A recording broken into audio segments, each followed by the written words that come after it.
Oliver Twist by Charles Dickens. Retold by Richard Rogers. Read by Brett Usher. Chapter 1. Oliver's Early Life. Oliver Twist was born in a workhouse, and when he arrived in this hard world, it was very doubtful whether he would live beyond the first 3 minutes. He lay on a hard little bed and struggled to start breathing. Oliver fought his first battle without much assistance from the two people present at his birth. One was an old woman, who was nearly always drunk, and the other was a busy local doctor, who was not paid enough to be very interested in Oliver's survival. After all, death was a common event in the workhouse, where only the poor and homeless lived. However, Oliver managed to draw his first breath, and then announced his arrival to the rest of the workhouse by crying loudly. His mother raised her pale young face from the pillow and whispered, "Let me see the child and die." The doctor turned away from the fire, where he had been warming his hands. "You must not talk about dying yet," he said to her kindly. He gave her the child to hold. Lovingly, she kissed the baby on its forehead with her cold white lips, then stared wildly around the room, fell back, and died. "Poor dear," said the nurse, hurriedly putting a green glass bottle back in the pocket of her long skirt. The doctor began to put on his coat. "The baby is weak and will probably have difficulties," he said. "If so, give it a little milk to keep it quiet." Then he looked at the dead woman. "The mother was a good-looking girl. Where did she come from?" "She was brought here last night," replied the old woman. "She was found lying in the street. She'd walked some distance, judging by her shoes, which were worn to pieces. Where she came from, where she was going to, or what her name was, nobody knows." The doctor lifted the girl's left hand. "The old story," he said sadly, shaking his head. "No wedding ring, I see. Ah, good night." And so Oliver was left with only the drunken nurse. Without clothes, under his first blanket, he could have been the child of a king or a beggar. But when the woman dressed him later in rough cotton clothes, yellow with age, he looked exactly what he was, an orphan in a workhouse, ready for a life of misery, hunger, and neglect. Oliver cried loudly. If he could have known that he was a workhouse orphan, perhaps he would have cried even more loudly. There was no one to look after the baby in the workhouse, so Oliver was sent to a special baby farm nearby.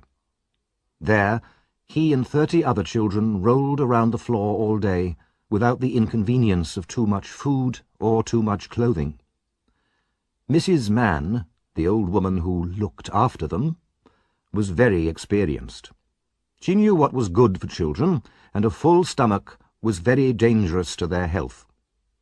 She also knew what was good for herself, so she kept for her own use the money that she was given for the children's food.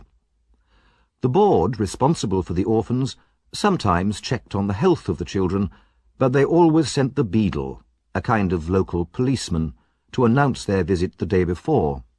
So whenever the board arrived, of course, the children were always neat and clean. This was the way Oliver was brought up.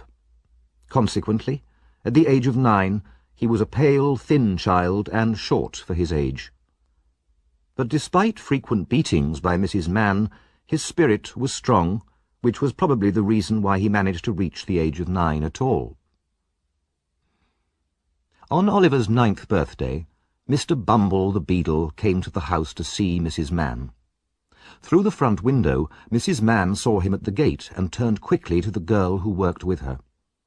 "Quick! Take Oliver and those others upstairs to be washed," she said. Then she ran out to unlock the gate. It was always kept locked to prevent official visitors walking in unexpectedly. "I have business to talk about," Mr. Bumble told Mrs. Mann as he entered the house. He was a big, fat man, often bad-tempered, and was full of self-importance. He did not like to be kept waiting at a locked gate.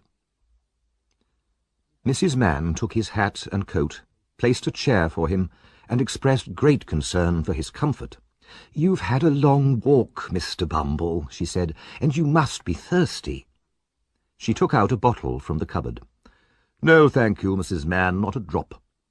He waved the bottle away. "Just a little drop, Mr. Bumble, with cold water," said Mrs. Mann persuasively. Mr. Bumble coughed. "What is it?" he asked, looking at the bottle with interest. "Gin. I keep it for the children's medicine drink." "You give the children gin, Mrs. Mann?" asked Mr. Bumble, watching as she mixed his drink. "Only with medicine, sir. I don't like to see them suffer."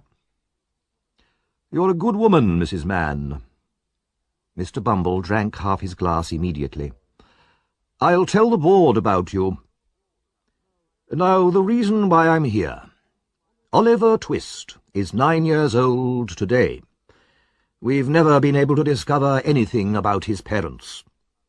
"Then how did he get his name?" "I gave it to him," said Mr. Bumble proudly. "We follow the alphabet. The last one was an S, Swabble. And then it was T, so this one is Twist. The next one will be Unwin. Anyway, Oliver Twist is now old enough to return to the workhouse. Bring him here, please." While Mrs. Mann went to get him, Mr. Bumble finished the rest of his gin. Oliver, his face and hands now almost clean, was led into the room. "Will you come along with me, Oliver?" asked Mr. Bumble in a loud voice. Oliver was very glad to be free of Mrs. Mann's violence, but he said nothing because she was angrily shaking her finger at him. However, as the gate closed behind Oliver, he burst into tears. He was leaving behind the other children, the only friends he had, and he realized at that moment how lonely he was in the world. Mr. Bumble walked on with long steps, with Oliver on his short little legs running beside him. The feeling of contentment produced by gin and water had now disappeared, and the beadle was in a bad mood once more. Back at the workhouse, Oliver was taken to see the board. He stood in front of 10 fat men who were sitting around a table. "What's your name, boy?" asked a particularly fat man with a very round red face. Oliver was frightened at the sight of so many people, and started to cry. "Why are you crying?" The beadle hit him on the back, and so naturally Oliver cried even more. "The boy is a fool," one member of the board announced. "You know you have no father or mother," said the first man, "and that you have been brought up with other orphans." "Yes, sir," replied Oliver, crying bitterly. "Why is the boy crying?" repeated the other man, puzzled. "You have come here to be educated," continued the fat man, "so you will start working here tomorrow at 6 o'clock. Oliver was led away to a large room where, on a rough, hard bed, he cried himself to sleep. The room in the workhouse where the boys were fed was a large stone hall, and at one end the master and 2 women served the food.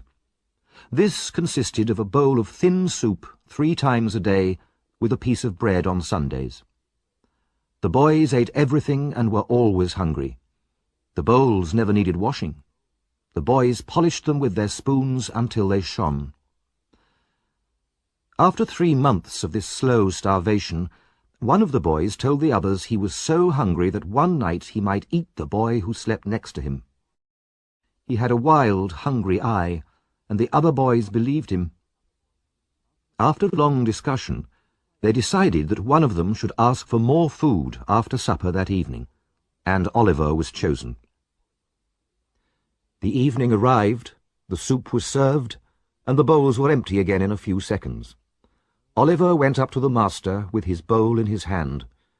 He felt very frightened, but also desperate with hunger. "Please, sir, I want some more." The master was a fat, healthy man, but he turned very pale. He looked at the little boy in front of him with amazement. Nobody else spoke. "What?" he asked at last, in a faint voice. "Please, sir," replied Oliver, "I want some more." The master hit him with the serving spoon, then seized Oliver's arms and shouted for the beadle. The beadle came quickly, heard the dreadful news, and immediately ran to tell the board. "He asked for more?" Mr. Limpkins, the fattest board member, asked in horror. "Bumble, is this really true?" "That boy will be hanged," said the man who earlier had called Oliver a fool. "You see if I'm not right." Oliver was led away to be locked up, and a reward was offered to anybody who would take him away and use him for work.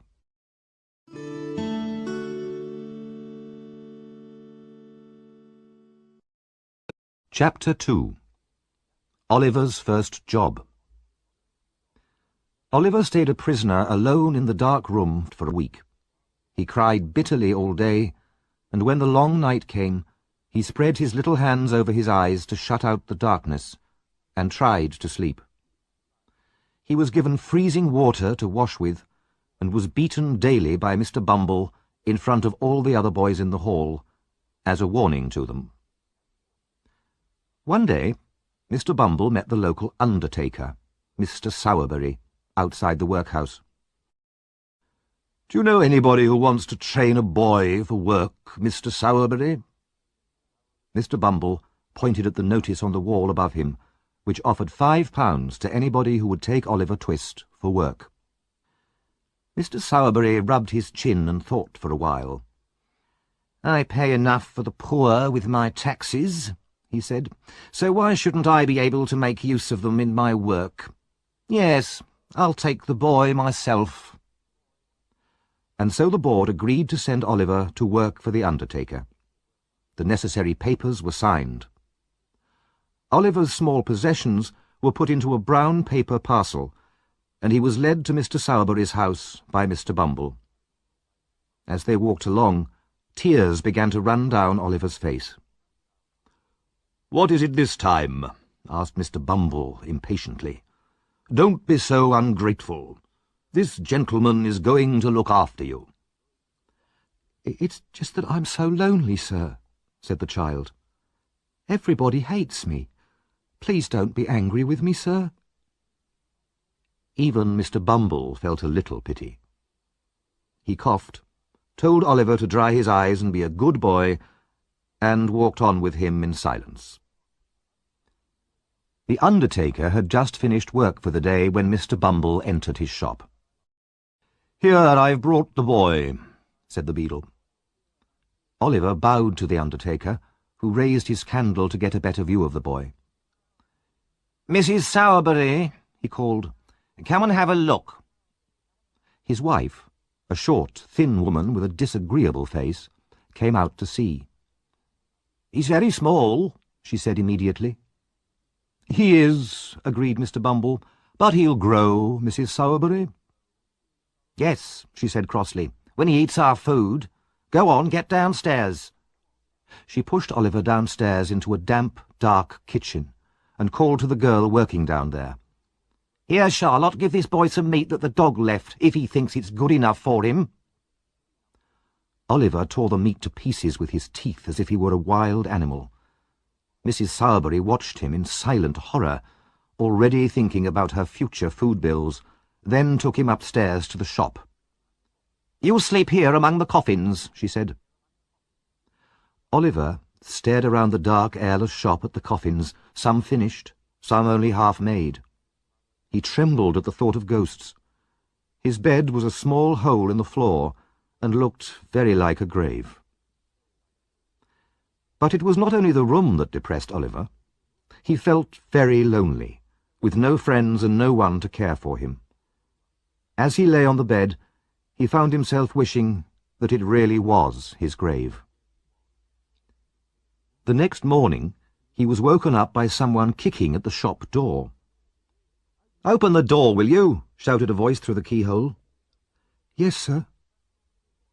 "I suppose you're the new boy," said the voice through the keyhole. "How old are you?" 10, sir." "Then I'll hit you when I get in," said the voice. Oliver was experienced enough to know that the promise was probably true.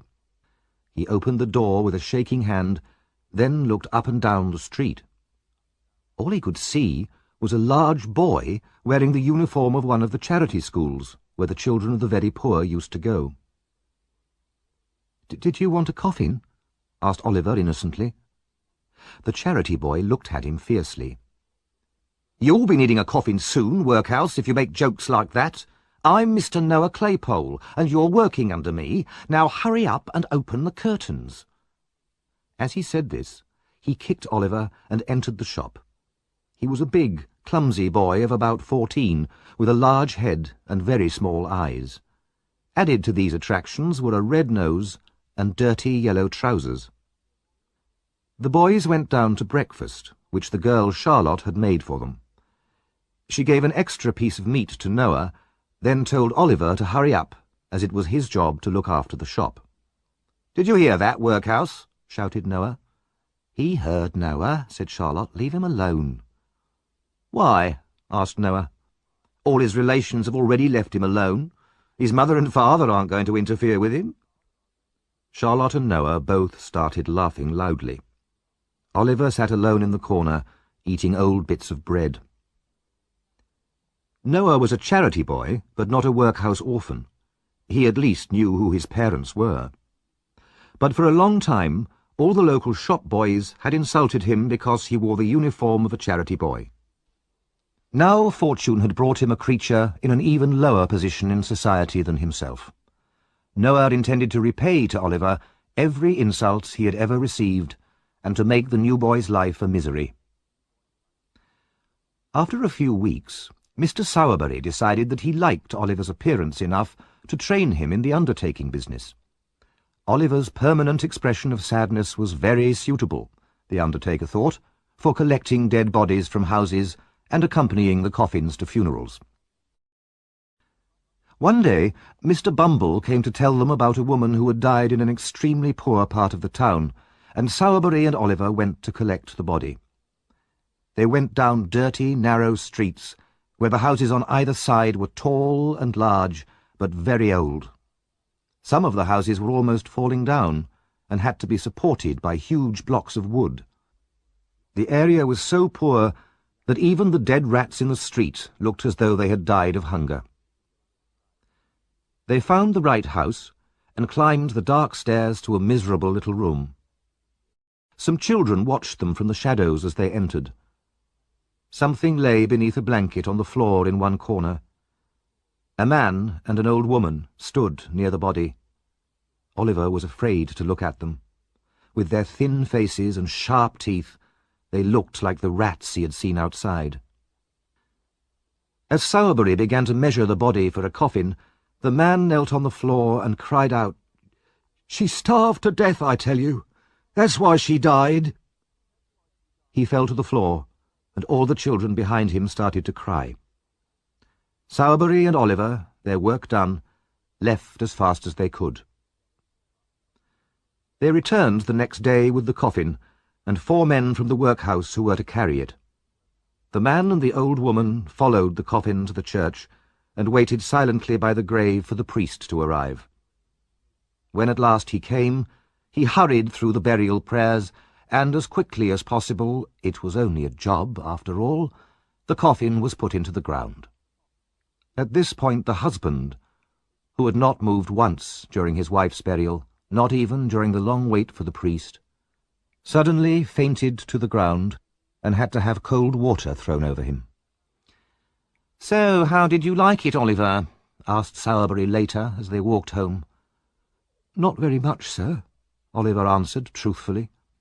"You'll get used to it, my boy." Oliver wondered how long that would take, and remained silent all the way back to the shop, thinking about everything that he had seen and heard.